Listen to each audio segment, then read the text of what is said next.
another vlog. So guys, samahan nyo nga pala ako sa mga kaganapan ngayong araw. Let's go! So guys, ngayong araw nga pala is, ang kaganapan nga pala ngayon is mamimili tayo sa bayan ng ating gagamitin. Ang gamit nga pala na bibilhin natin is yung mga gagamitin nating pang-design sa ating shop. So kasama ko nga pala dyan yung aking father at saka kapatid ko at saka si Butcho ko. Maya-maya nga pala, napadaan nga pala kami dyan sa gasolinan. Sakto naman nakita ko si Idol. Sama mo rin sila. Hello! So, ayan guys, ang nakikita nyo. So, nagpicture-picture pa kami dyan ng idol namin, probinsyano. So, guys, follow nyo din nga pala siya. Isa din po siyang vlogger. Kaya, let's go, magtulungan tayo. So, guys, pagpasensya nyo na nga pala kung ngayon nga lang pala ulit ako nakapag-post kasi medyo busy talaga tong babaeng to and kakatapos lang ng exam namin. Oo, exam namin. So, itong vlog ko nga palang ito is medyo may katagalan na. Pero go, ipopost natin siya. And super duper lapit na ng graduation. Kaya naman, naghahanda na ulit ako ng ating mga bouquet. Siyempre guys, malakas ulit yan. Kaya naman, maghahanda na ulit tayo. So, vlog update. So, sa nakikita nyo, naglalakad na kami dyan. Kasi guys, yung time na yun is nandyan na talaga kami. And sa nakikita nyo, nandito na kami sa GTH sa bayan ng Victoria. So guys, nung time nga pala na yun is pupunta na kami dun sa part ng may mga rirulyo. Yun nga pala yung una namin pinuntahan at una naming bibilhin. Kasi yun talaga ang target namin. So by the way guys nga pala, isa nga pala sa chika ko ngayong araw. Update ko lang naman kayo kung kailan yung ating pamigay guys. So ang pamigay ko nga pala is sa isang linggo na. Oo, sa isang linggo, sa Sabado guys. So ano na, abang-abang na kayo sa Sabado sa araw na yun. And guys nga pala, hindi nga pala ako pipili kasi magbubunutan tayo ng patas. But kailangan naka-follow ka sa ating account and then naka-like dito sa ating video to and then naka-comment na din and paki-share na rin, padagdag na rin, yun na yun. So napakadali ng ating mechanics kaya naman sumali na kayo guys. So kahit nasang lupalop ka man ng bundo, pwede ka dito at mapipili ka. Basta guys, support nyo lang yung vlog ng ating yung kabukikay. So guys, yung mga ipamimigay ko nga pala sa inyo is sponsor lang. Sa sponsor nga pala na to sana'y matulungan kayo. And by the way guys, ang nag-sponsor nga pala sa ating mga ipamimigay is si Konsehal Manny Atienza. Kaya ako guys, nagpapasalamat kay Konsehal kasi buwan-buwan na tayong may pamigay. Kaya let's go!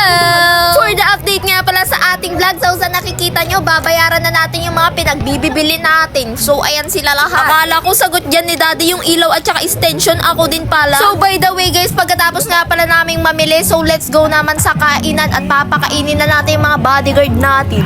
Bodyguard? Charis, hindi. Ating mga kasama lang, si Daddy, tsaka yan, si Butcho ko, yung ating tagatulong din. Syempre naman, dahil tinulungan tayo, papakainin natin. And ayan guys, dito lang naman kami kumain sa may bayan. Basta dyan lang, sa part yan ng bayan. And ayan, dahil nga ako yung nagyaya, so ako yung mapapagastos dyan. So umorder nga kami dyan ng 4 na sisig with only rice na siya. And meron pa talaga dyan pa juice and then meron pang only sabaw dyan. Napakasarap nung sabaw nila guys. And lalo na rin yung sisig, ang sarap nila. So super sulit talaga yung 100 pesos nyo dyan. Totally wala pa talaga sa 100 yan. And ayan na guys, let's go eat it na!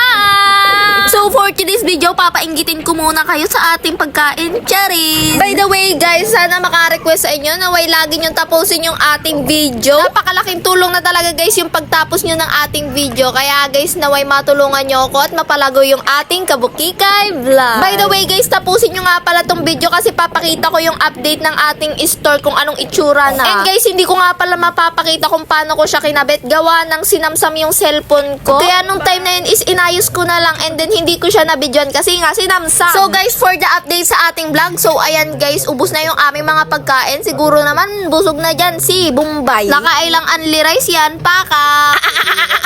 And guys, ang next naman namin pupuntan is hahanapin naman namin yung kailangan namin na sabitan ng mga bulaklak. So guys, basta hindi ko alam yung mismong tawag, basta yun yung winilding na bakal, yung may square na basta sabitan dyan ng bulaklak, yun na yun. So ayan guys, nakikita nyo, nilibot nga pala namin dyan yung buong palengke at nagtanong-tanong kami kung saan makakabili nun. Nung wala nga pala kaming makita dito, nagpunta nga pala kami sa DIY at nagtanong din kung merong tinda doon. Nung nagtanong din nga pala kami is wala wala rin dito. Kaya naman, nagpunta din kami sa mga hardware dyan. And hindi ko na nga pala na videohan, pero wala din talaga sa mga hardware. Kung saan hardware na talaga kami nagpunta. So guys, ito nga pala yung panghuli. Papakita ko yung nag-result ng ating pag-aayos ng mga bula-bulaklak dyan na hindi ko na ipakita sa inyo. Gawa ng nasamsam yung ating cellphone. So kaya guys, ito na lang ipapakita ko sa inyo kung ano yung naging ayos niya nung binili natin. Hindi pa talaga tapos yan kasi papalagyan pa natin yan ng kisame at lalagyan natin ng harang kapag tayo'y nakaipon na. So guys, dito nagtatapos ang ating vlog. Don't forget to follow, share, comment, and like to this video. Kung nakaabot ka man dito sa ating vlog, maraming salamat po. Bye-bye!